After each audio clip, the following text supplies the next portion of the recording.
ready for this play, a 10-minute play, or a one-act play called Date with the Serial Killer. And the characters are Chris, Fernando, and Ruby. So, opening scene. Two 20-something men are standing in the kitchen putting away the dishes in an upscale New York apartment. So let's smack this elephant out of the room. What do you do for a living? Wow. Wait, let me guess. Lawyer. Doctor?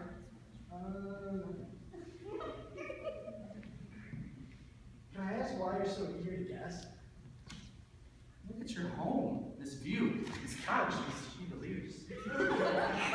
Well, actually, What was that?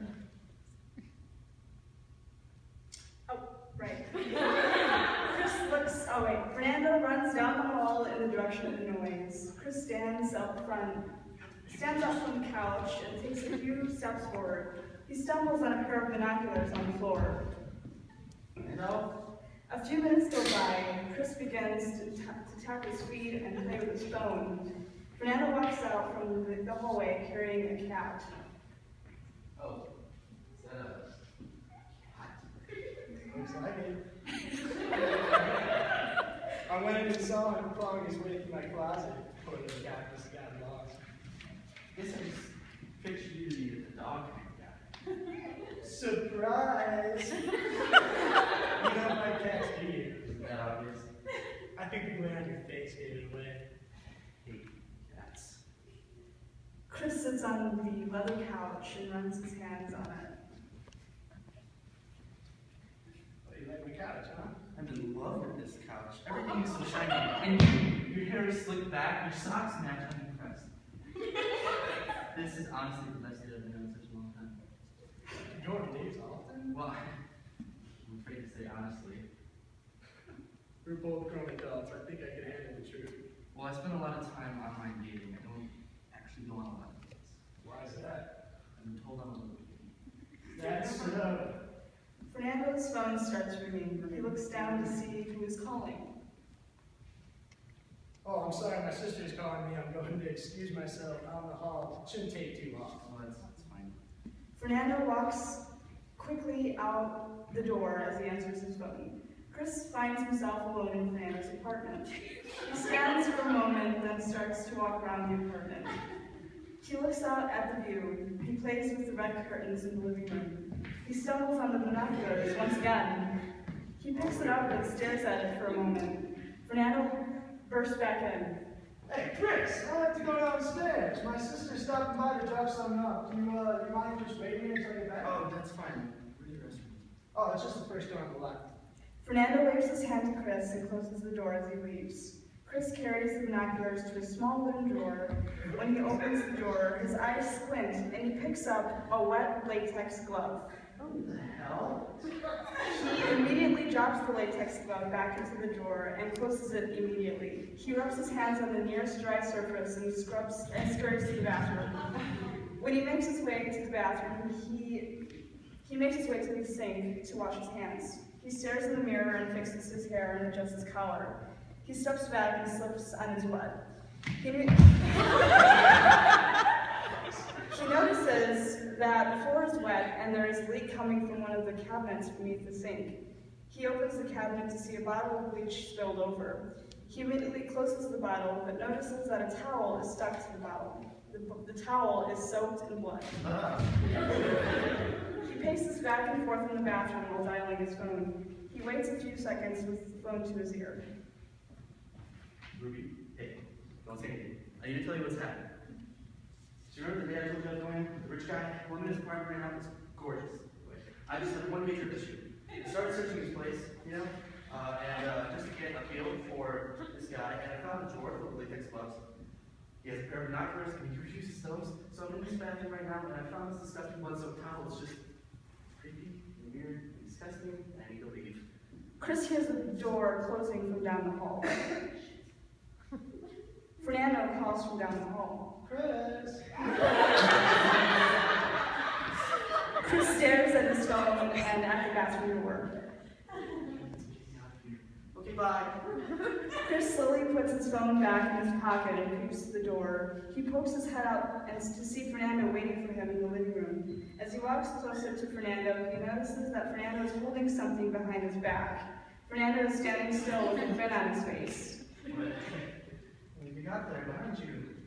Chris, Oh, sorry, go, you go. Chris stops walking and reaches for his phone in his pocket. Well, just a little something. Oh my gosh. Regio? Is something wrong? I'm fine. You guys. You're acting sort of distant. Oh, yeah, I'm a bit cold. I should probably go. You have work in the morning? I don't want to keep you up. Don't be silly. If I could handle a late night, I wouldn't have invited you over. Oh,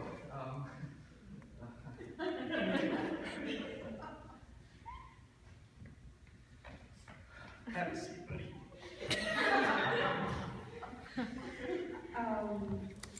Chris sits uncomfortably on the couch with his arms and legs extremely close together. are you sure about this? Absolutely. Is that a cat? What? It's the cat that bothers you. No. No. Chris is startled by a heavy bang on the floor. Those damn binoculars fell off the damn dresser in the drawer over there. I told her to take them with her. Wait, those aren't yours? You think these are mine? Whose are they exactly? They're my sisters. I let her stay with me for a while. The drawer over there is hers. Wait, so how much of her things are still in here? Just those. I did end up slipping one of her pairs of socks. I got cut up real bad. It was ugly, blood everywhere. I soiled one of my towels because of it. Oh. What is it? Nothing. I think it's kind of a funny story. I'm glad I'm amusing. Chris is interrupted by a heavy banging on the door. He pauses and stares at the door. His eyes are wide with terror. Fernando walks toward the door. Who is it? Here to rescue Chris, me Ruby. Excuse me? Ruby stands at the door with her arm pressed against the wall and her foot tapping the floor. She gestures to Chris to leave.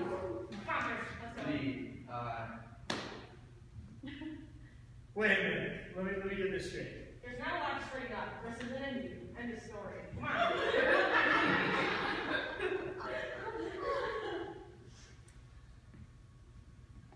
Ruby. No, I have a right to know why you're standing in my doorway. While you were gone, I saw some items you had laying around, and I was slightly freaked out. It was honestly a mistake. I should have done it. What are you talking about, Chris? Ruby was his sisters.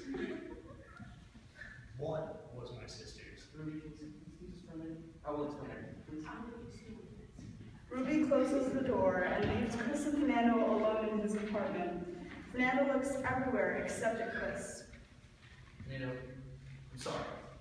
You know what? I think this is good. What? Yeah, I didn't see this working out anyways between us. What are you talking about? I felt like we made a connection. No connection with my furniture. That is not true. Chris, you had no idea I had a cat. That was in my profile. And you asked me what I did for a living. That was also in my profile, which you obviously didn't bother to read. Excuse me? Chris, what is my last name? No. Bad filter. That's not my last name, Chris. You just made that up. Fine, you caught me. What are you doing? Can I just fix it? No, out. Okay. Jesus. Fernando opens the door for him as he walks out the door.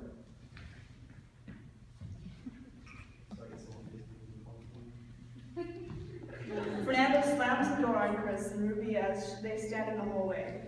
Come on, Chris. I need a drink. I'm kind of shallow. I think it's time you take a break from online dating.